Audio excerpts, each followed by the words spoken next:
घना जंगल था, अंधेरा और गहराता जा रहा था।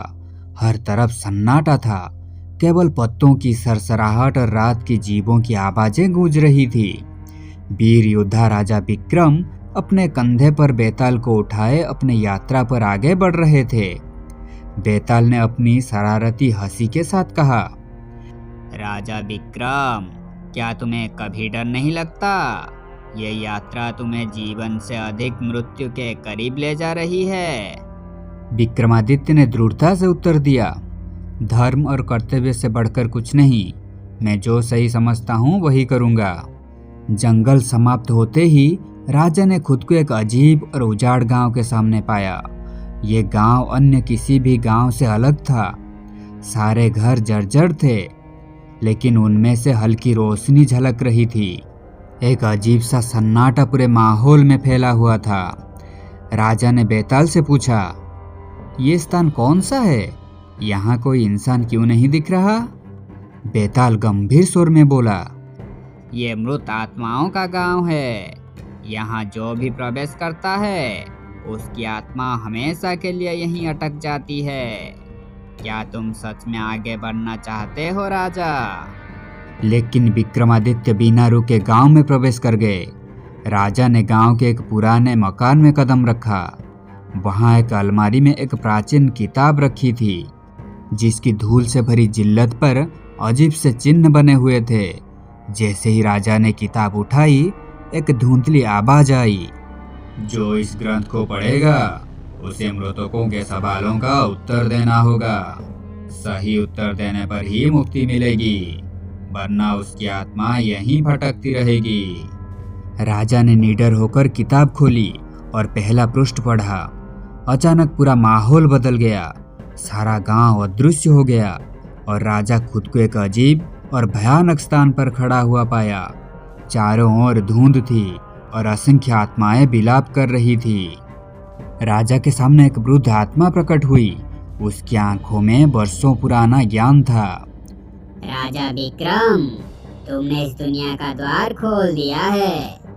अब तुम्हें एक परीक्षा देनी होगी। यदि उत्तर सही हुआ तो तुम मुक्त हो जाओगे। अगर गलत हुआ तो तुम्हारी आत्मा भी यहीं फंस जाएगी। राजा विक्रम ने आत्मविश्वास से कहा, पूछो, मैं उत्तर देने के लिए तैयार हूँ।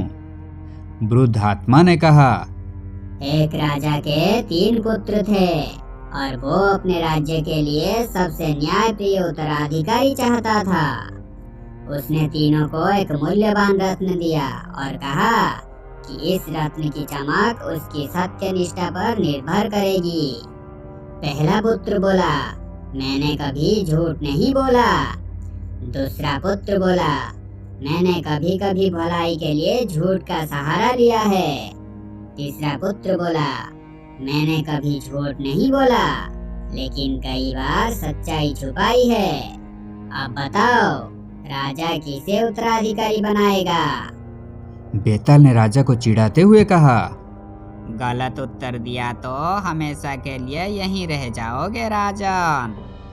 राजा ने सोचते हुए उत्तर दिया, तीसरा पुत्र सत्य छुपाता है, जो न्याय के लिए सही नहीं है। पहला पुत्र ईमानदार है, लेकिन इसमें यह प्रमाण नहीं कि वो निर्णय लेने में कुशल होगा। दूसरा पुत्र झूठ का सहारा लेता है, लेकिन केवल भलाई के लिए।